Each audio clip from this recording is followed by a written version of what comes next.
People are driven by the search for better. But when it comes to hiring, the best way to search for a candidate isn't to search at all. Don't search, match with Indeed. The hiring process can be slow and overwhelming. Simplify hiring with Indeed. Indeed is your matching and hiring platform. With over 350 million global monthly visitors according to Indeed data, and a matching engine that helps you find quality candidates fast. Ditch the busy work. Use Indeed for scheduling, screening, and messaging so you can connect with candidates faster.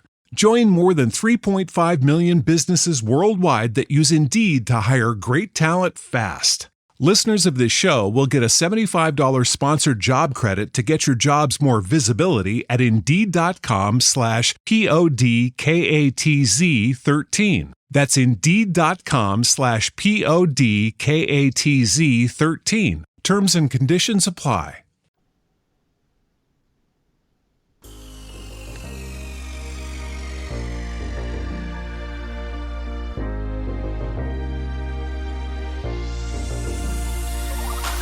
Good evening. Welcome to WSBI, your resource for success podcast program, where you get to meet inspiring women-owned businesses from across the country.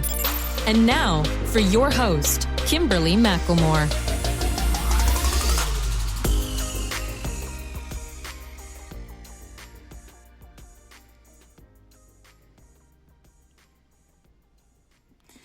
All right, good evening and welcome to WSBI, your Resource for Success podcast program, where you get to meet inspiring women-owned businesses from across the country. I am your host, Kimberly McLemore. Welcome to another night of sharing. With us we have Trevolia Marie Booker Pershay, better known as Trevi Pershay, is the CEO and founder of PDM Performing Arts Corporations and PDM Productions, and author of A Different Type of Church Girl. Trevi Pershay is an activist, a mother, a wife, a preacher, dancer, songwriter, upcoming author, playwright, poet, spoken word lyricist, leader, mentor, motivator, and prayer warrior.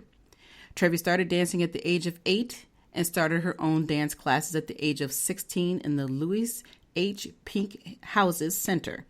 Under her direction and guidance, Trevi led over 40 girls ages 8 through 13 into local talent shows. Trevi needed an outlet to help others while suffering in silence to her own pain of molestation and rape.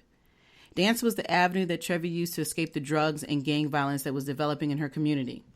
Years later, Trevi Pershay revisited her community and saw that there were no dance programs in place to keep the troubled youth off the streets. With a big heart and a dream, Trevi implemented 2 programs to motivate youth and young adults. Trevi has received countless awards from leaders of the community in regards to her passion to help and serve the community.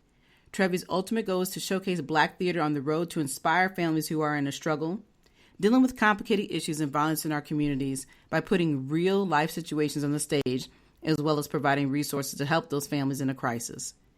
Pershay Dance Ministry was established in January 2000 with the purpose to encourage youth through gospel hip-hop swag. In July 2003, Pershay Dance Ministry became PDM Performing Arts Corporation, a movement to underprivileged youth in the community of Brooklyn and Queens. Under the direction and guidance of Trevi Pershay, the dance organization has encouraged, inspired, and uplifted over 500 youth between 2003 until today, with dance, theater, empowerment, and outreach. And then in June of 2018, Trevi became an author of the hit-selling book, A Different Type of Church Girl, The Battle of the Calling. Without further ado, please help me introduce and bring into the studio this evening, Miss Trevi Pershay. Hi, Trevi. Hi, thank you for having me on your awesome show. Well, it is my pleasure, and I'm excited. We have been trying to get this happening for a while yes. now. So here we are, finally. We are here. Yes, we are live. So even though people think they can't see me, everybody's kind of used to the show being on BeLive TV as well. But you know what? This is a real podcast show, so I really wanted to keep the real formality of it. But you can hear us. If you have questions, you're more than welcome to send those questions in. If you're on Spreaker or iHeartRadio or any of the other platforms, if you would like to send in a question or you want to chat, you're more than welcome to do that as well. But right now, we want to focus on this beautiful guest, Miss Trevi. I'm just excited. So why don't you tell the listeners a little bit more about yourself and tell, I think you did a perfect job. I was like, you don't know how much you've done because I never take a snapshot. I just keep going and going and going. And so when someone is reading your bio, you go, wait a minute. Wow, I'm doing a lot. Exactly. And when you love what you do, like you said, you don't think about it. And I love it when I get the bios and I get to read about people, but there's still always that story to really tell. Right. Right. There really is. I think, my grandmother was such an instrument in my life, and she will always say to me, baby, if you see a problem, become a part of the solution. And she was an advocate in the community, even though she didn't have a license. She never went to business school, but she ran the soup kitchen, out of her home. And she was serving men who served in the Vietnam War. And I didn't like them because I was like, they looked broken and they were talking to themselves, but they were dealing with trauma. And I think when being around my grandmother and watching her deal with people who were in a trauma crisis, it motivated me to want to help others that are in trouble. Exactly. So, and that's the thing. I like what you were saying, that as a kid, when you're watching, you hated to see people. Until this day, I think there are so many people who will see individuals that we're seeing that are sleeping on the streets. They don't know their background. They don't know their stories, but you always have wonderful people like your grandmother and people like you who realize that they have a purpose, and that even though they're not in the place that they were years ago or a short time ago, they still are human beings and they still need help. Absolutely. And I love what you just said, so even though you understood as a kid that there was something wrong, but then realized that there's something about these people. And then the amazing part is how moving forward, the things that you've gone through. So I want to kind of backtrack. I know that I did talk a lot about, things that went on in your life as a young child in your bio. But, we talked real briefly before we started the show. And the most important part about your story is your youth. And I say that because your youth, the things that you went through as a child is what got you where you're at today. So talk to the listeners and explain to them more about your background and what happened to you as a youth. Sure. Growing up, my mom was a single Black woman and she was young. And so she was raising these three, amazing kids. And then I was introduced, well, I guess I should say, sexual molestation had found me, and it was a babysitter, and she was a woman, and she would do things to me when I was a little girl. I think I was about 8 years old, and I didn't understand what she was doing, but I knew it was wrong. And then growing up a year later, I got molested a second time, and this time it was by a male. It was like my mother's best friend husband, who was watching us while they went to the supermarket.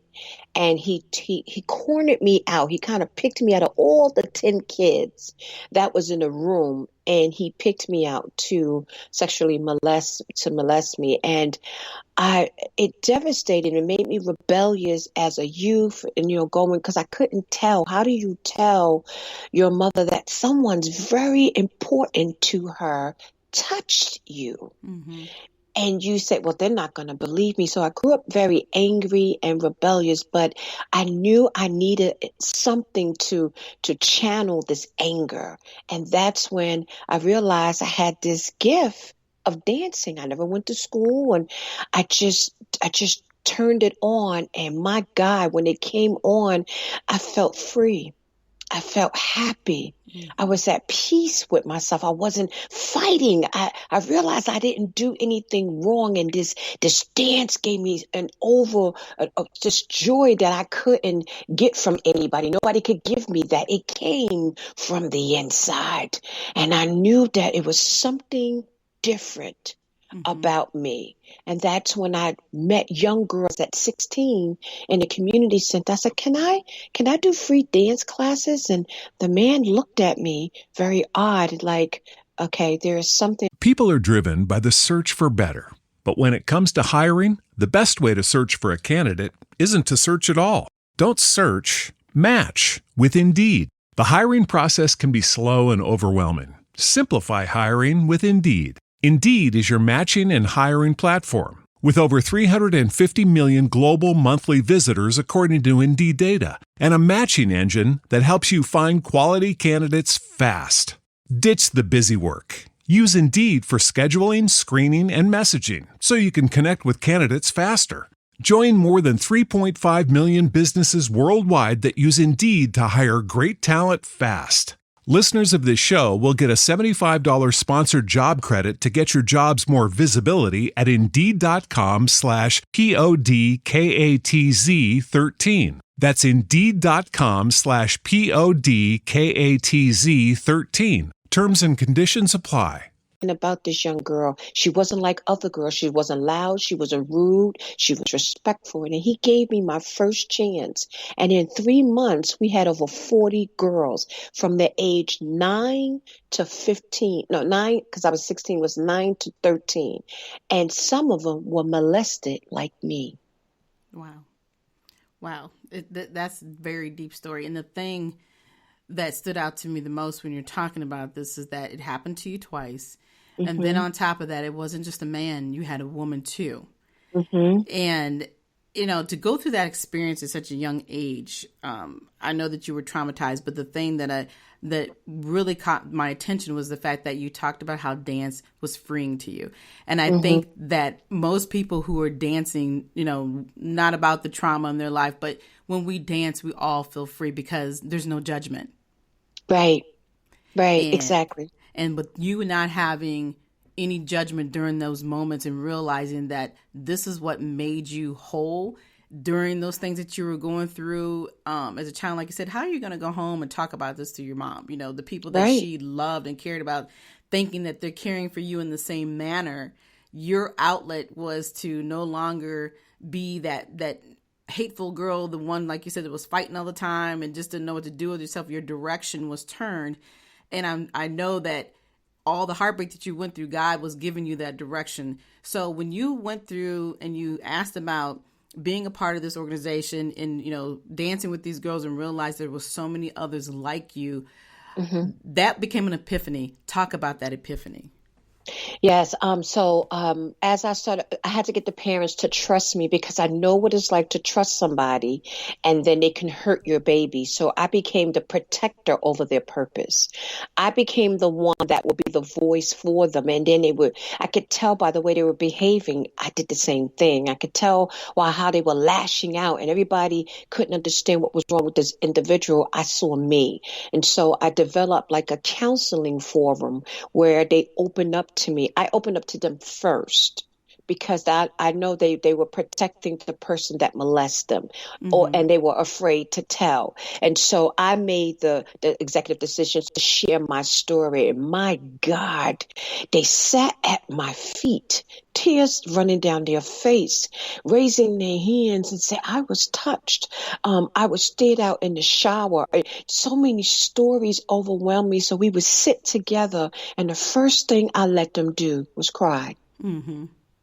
Because it was so important to release tears as a first portion of healing. See, I didn't know that then, but God was directing me how to do that. And then years later, you know, as we started developing, some of them were able to go tell their parents and be free of who was living in their home. They were still living in their home, touching them.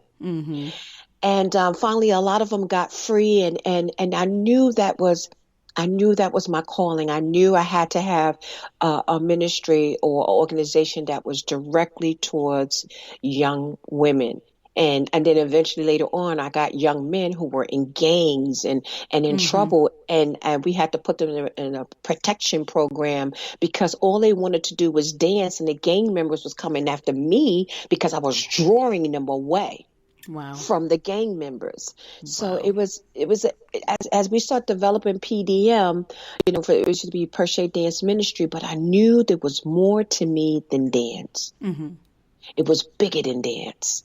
And so that's when I changed the name and put so many umbrellas underneath it to help women, men, youth, empower people, inspire people. So a lot of stuff started growing under the umbrella of PDM Performing Arts. Mm-hmm.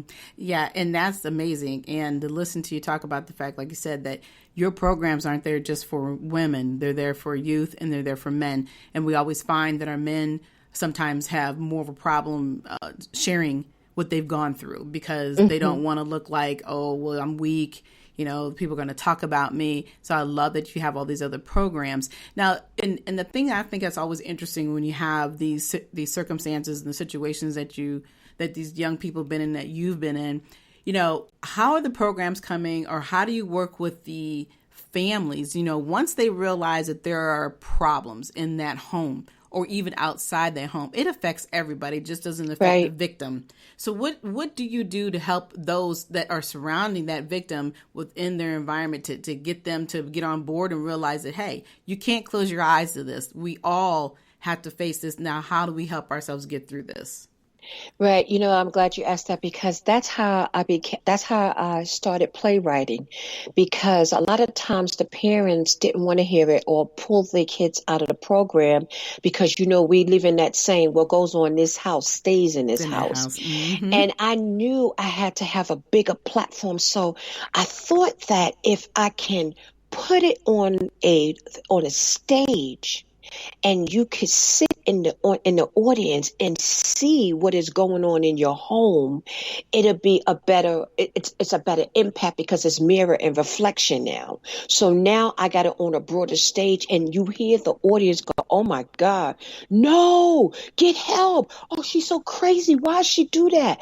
And I've met a lot of women that said, your play helped me heal. Mm-hmm. So it's like a bigger platform to pull in 300, 400. If I can't reach one child, I'm going to reach 400 to 500 others that's going to come see this play and be inspired, because the plays are written about our situation and who we are as African Americans and what we struggle through.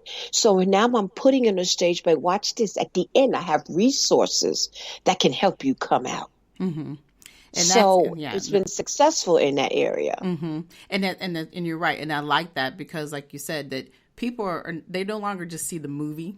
They're seeing the reality of the movie per se. There you go. Yes. You know, and that's the key. And like you said, people were so willing to hold it in. They didn't want to talk about it. Like you always say that I used to hate hearing that, what goes on in this house. Yes. I hate that term, because I will say, you know, in our African American communities and our Black communities as a whole, that is something that we have to let go of, that word, because that word touches every part of our lives, whether it's on, you know, medical conditions, everything that we do. It's always, no, you don't want to talk about that. Well, if you don't talk about that, we can't figure out the history. We can't understand exactly, you know, why we're having these problems. And as we know that, you know, if something is going on year after year, it's a constant cycle that will continue to go on from each family, from each generation. And so you're breaking those curses by making people open their eyes. Exactly. And it's okay to tell. Mm-hmm. It's okay to tell, because talking about it heals. The Absolutely. More I talk about it, the stronger. I came face to face with my rapist. Wow. And it was a family member. And at first I used to run away and I used to hide, because I was ashamed of what had taken place. Mm-hmm. And as I start to heal, the more I talk about it and help others, I can look at him today and actually feel sorry for him. Feel sorry for him, because I forgave him. Mm-hmm. I never told him. I forgave him by having a conversation and being in the same room with him, because I couldn't do that before. Right. So I took back my power. Absolutely. Mm-hmm. Yeah, you had to forgive him, because you can't move forward. And I couldn't. You realized you're not the problem. That individual is the problem. That's right. And until he can face it, and the same thing with the woman, until they can face that they have these issues, they'll continue to deny it and continue to move on to others. And I'm sure we're not the only one, but you may have been the only one who decided to face that and deal with it. And that's the problem. People are driven by the search for better. But when it comes to hiring, the best way to search for a candidate isn't to search at all. Don't search, match with Indeed. The hiring process can be slow and overwhelming. Simplify hiring with Indeed. Indeed is your matching and hiring platform. With over 350 million global monthly visitors according to Indeed data, and a matching engine that helps you find quality candidates fast. Ditch the busy work. Use Indeed for scheduling, screening, and messaging so you can connect with candidates faster. Join more than 3.5 million businesses worldwide that use Indeed to hire great talent fast. Listeners of this show will get a $75 sponsored job credit to get your jobs more visibility at Indeed.com/PODKATZ13. That's Indeed.com/PODKATZ13. Terms and conditions apply. Proper way to handle anything. I hate to hear these stories sometimes. I understand, though, what it means to be abused. I'm a domestic violence abuse survivor myself, so I've been through that circle. I understand it, and you're right. We always feel like we're the problem, and then once you realize your power and your purpose, and know that this is not about you, then that's when you can become strong. You can help yourself. And as I tell people, you can rewrite your story, and then you can help others rewrite their story to where it's more positive and encouraging, and know that they're not the problem.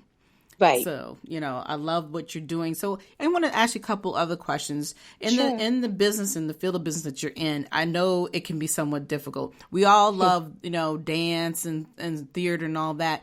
But because of the purpose and the things that you're doing behind that, talk about some of the challenges that you had faced in the process of starting your business. One of the challenges I faced is that when God first told me to start a dance organization, I was in a church. And when I went to the leader and I said, hey, God told me to start my own dance organization. So it's so funny because people could look and see what you're carrying on the inside, and they can see the bigger picture, although you may not see it for yourself. And so what I realized, the leader at the time said to me, he goes, no, you go under me. And he said, no, you go under the church, stay under the church, stay under the church. And I said, I'm not trying to be disrespectful, but I keep hearing in my ear to start my own organization. I even have the name of it. And they were upset with me, and they war with me. They wouldn't let me dance in there. They gave me a difficult time. And it hurt me because they supposed to teach me how to get my own, like you have your own. Right. And they didn't, but I love the internet because internet was a school for me. I learned how to start my own nonprofit organization. I made a lot of mistakes on the way, but the state of New York will help you make the right, put in the right information. That's how it all started. So now you're looking at, start this dance organization. I already got 60, 70 kids. So now, kids are coming in with all types of issues, but they're coming out learning how to become leaders, to be effective leaders in the community, learning love, learning unity, learning respect, learning to call each other good morning, beautiful, learning how to embrace each other when they see each other in the morning. Because as Black youth, they have a lot of issues where embracing and celebrating one another is an issue. Mm-hmm. That's right. And so I was like, no, we don't tear down in here. We build up. Mm-hmm. And so that was one of the challenges I faced. And, you have mothers in the community who want to be children, like their children, or be sisters. And where's the parent? So now I started parenting parents. Oh, my goodness.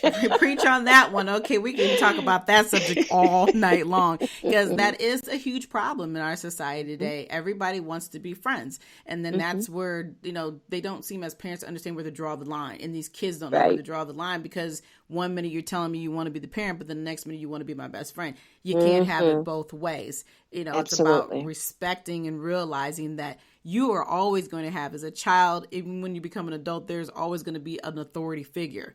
And if you can't figure that out at a young age, it's going to be very hard as you continue to grow to understand that a parent needs to be a parent, a child needs to be a child, and we have our places, rightful places, for a reason. Right.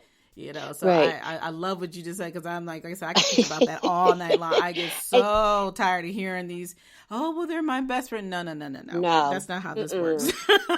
We could be best friends, but you're going to understand that I am mother. And this Exactly. and you know, it helped a lot of parents and the parenting with them saying, they're not getting away with that. So it wasn't just dance. I would go to the school on open school night with the parents. So I was really, really a strong instrument in that family of healing and unity and togetherness. And another challenge I face, and I want to encourage somebody who may be listening and may be going through this, I didn't have a lot of support for my vision. People say they support you, and then you realize that they really don't. My advice to those that are listening is that as long as you invest in your investment, God will send somebody down, you know, later on in life, but you got to first be your investor. Sometimes you can't look for people to invest in your vision because they're not seeing it the way it's given to you. And I have been so discouraged along the road when I'm doing something, developing something, either they steal your idea, beat you to it, or what they do is that they don't support. So you find where you did something, there's supposed to be 100 people and you got 4.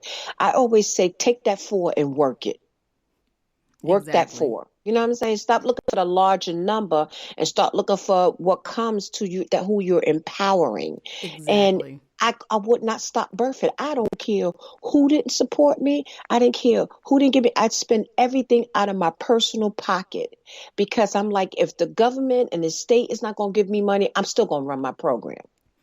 That's You right. have to be diligent and you have to be passionate enough that you're doing it for a greater purpose. Exactly. Keyword, doing it for a greater purpose. And you're right. It's a shame though that, you know, when you have a vision, that those people who say that I'm going to stand beside you, you know, to help you get through this, that they don't. But what I've learned in business is that the reason why they can't stand behind you is because it's not meant for them to. Exactly. You know, and once you can understand that and realize that they're not supposed to understand your purpose and why you do the things that you do, then you're able to move forward. And you knew that, but there's many people who will stop living their dreams because they think that nobody wants to be a part of it. There's a reason for everything. And then when we stop trying to understand what that reason is, you're able to continue to move forward. And that's where why you have survived, and you've gone beyond surviving. You have soared, and you continue soaring every day because you are living your passion. And you know, one thing I always say to people, I always say, it's great to soar than to be sore. Because you can't operate in bitterness and you can't operate in anger. At some point in time, you got to heal from that, and then so that you can soar. Because you can't take off having weight. A plane know its maximum capacity, what makes them take off, and they know what luggage, what weight that will hold them down. So I always tell people, make sure that runway is clear. And make sure you're ready to take off, because you have to soar, not be sore. That's And right. when you're not being sore anymore, the creative ideas and the juices get to run it, and you just birthing so many projects because nothing is weighing you down. There's no junk in your trunk, in other words. Exactly. And you're right, though. You're right. You can't, if you're running off of anger, nothing gets accomplished. And we see that every single day. I mean, we're seeing that. Woo, we won't get on that topic, but we see that every single day, that when you run and you live off of negativity, the end result becomes nothing. Nothing. And, so you're absolutely right. You better to be soaring in the right aspect versus being sore all the time. So exactly. I got a couple more questions. I mean, time is running quickly, but I really would like to talk about your book, because I love the title, A Different Type of Church Girl, The Battle of the Calling. I know that when I read some information about you previously, you had went through some very severe trauma, things that ended up putting you into the hospital. So talk about that situation and how you got this book coming out of it. Sure. I was admitted into the hospital. Both my lungs collapsed. I didn't even know it. I didn't even know I was sick. But I knew something in my body was wrong because I'm very energized. And when I got to the hospital, all of a sudden I was burning up with fever. They didn't know what was going on. And then when they started doing all these tests, they said, oh my God, both your lungs collapsed. You have double pneumonia. Double what? I'm like, you mean double mint gum? Because I don't know what you're talking about. They admitted me. I was in the hospital for a whole month, and then I was in a nursing home for 1 week. They told me that I would not be able to do activities, jog, dance, run, and then they told me to get on social as like SSI because I won't be able to work again. I had Wow. the nurse visiting people come to my house and do exercise to get me to walk. I stayed downstairs for a month because I couldn't walk up the stairs. But something in me said it's not over. Mm-hmm. I was like, I'm going to turn this pain into power. And I'm going to show them that I will not believe the report that they're telling me. I got too much work to do. I got a lot of people to reach. And you would not believe it. I started in the midst of healing. God was like, write this book. I'm like, right now I'm mad at you because you making me sick. Right. Like, That's what you not trying to fair. prove, right? Right? I was like, why don't you go pick somebody that's selling drugs? Get them sick. Why I gotta be me? I'm gonna tell God what he gotta do. But Oh, the reality goodness. of it is that it's like I got this vision about this woman who was going through in the church, and the church was killing her purpose. It was taking her personal relationship from God and giving rules of what God wants. And I was like, oh my God, somebody's going through this. Mm-hmm. And I sat down, and in 3 days, the book was written Wow. while I was healing. Yeah. Wow. Oh boy, there's so much more that I definitely want to talk about on your book, and I have to have you come back on my other show Yes. because Yes. that is a book. And then even when I look at the cover, it just seems so. There's something about that cover that really draws you in. So I was like, what is she really talking about? Because there could be a million things that you could be thinking about the title itself. But I definitely want to hear more about the book. Yeah. Now, when you said you wrote the book in 3 days, what particular chapter stood out to you the most in that book, and why? Forgiveness. Mm-hmm. When she discovered who her mother really was, she did the young lady, her name is Zoe. She discovered that, because her grandmother was raising her, so she discovered all these secrets that the grandmother withheld from her. And because she was so controlling, she was determined not to give her granddaughter to her daughter. And in the midst of them running away from her, the mother gets killed. Hmm. So then the grandfather is driving around looking for them because he knows there's something going on. Something's going on. He gets out of the car and sees how broken his daughter is from this truck hitting her, that her body almost split in two. He sees this trauma. He has a heart attack. And he dies Wow. on the scene. Now she's left with the woman that's trying to destroy who she is. Mm-hmm. And she had to forgive her because she still had to raise her. Mm. And I'll just leave it right there. Yeah, we're gonna come back on. Stay tuned. We're gonna come back on that one. Because the thing that I love about when you chose that topic or that particular chapter about forgiveness, this whole show this evening has been a lot about forgiveness. Yes. Because your forgiveness of what others have done to you in your past is what allowed you to continue to soar. And as we talked about a few minutes ago, so that was the perfect ending to that portion of the show and the conversation. But I do have one more question before you. Sure. Actually, a couple more. And then one of the questions I want to ask that, every day there's someone out here wanting to achieve their dreams. What advice would you give them in order to move forward in their dreams? One of the things I say is that you have to truly believe in yourself, be the investor in yourself, and continue to love yourself. And with those 3 main ingredients, there's nothing that can stop you when you are your best cheerleader. Amen to that one. I like that. Love it. Absolutely. So the other thing I would like to ask you is that how can our listeners get a hold of you if they're interested in learning more about your programs? Sure, they can find me on Facebook as Trevi Pershay. they could go to my website, which is www.pdmperformingarts.com. Just Google me. Just type Trevie Pershay. Everything will come up. Exactly. All my information will come up. I done plays, so everything is up there. So just reach out to me. I'm always casting. I'm writing a new play. I'm writing my second book, A Different Type of Church Girl Part 2.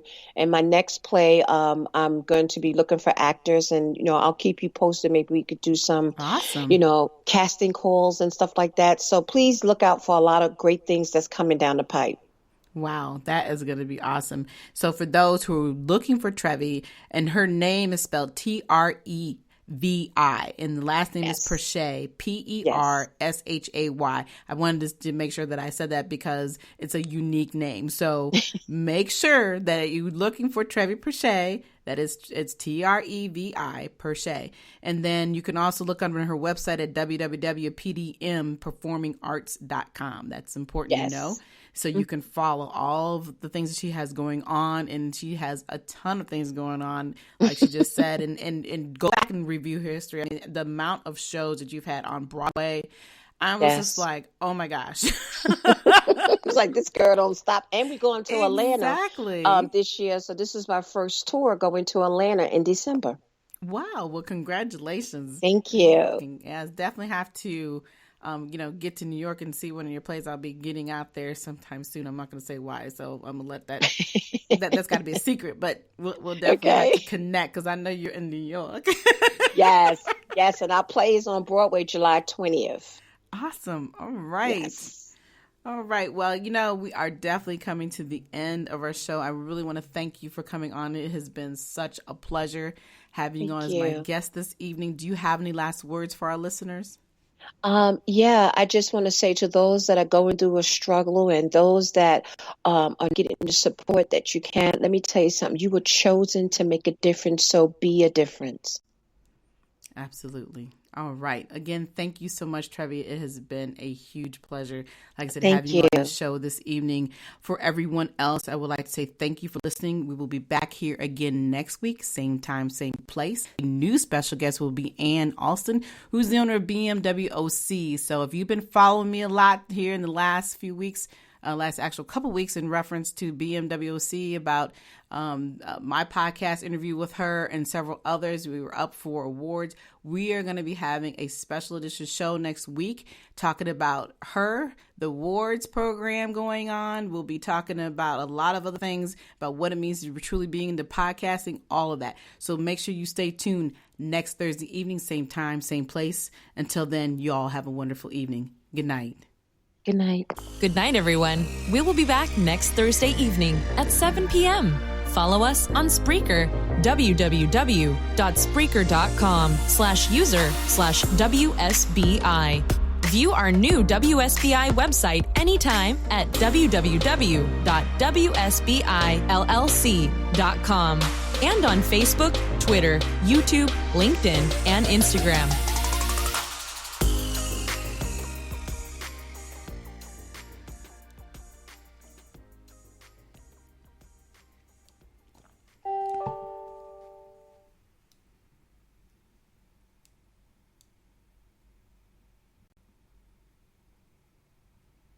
People are driven by the search for better. But when it comes to hiring, the best way to search for a candidate isn't to search at all. Don't search, match with Indeed. The hiring process can be slow and overwhelming. Simplify hiring with Indeed. Indeed is your matching and hiring platform. With over 350 million global monthly visitors according to Indeed data, and a matching engine that helps you find quality candidates fast.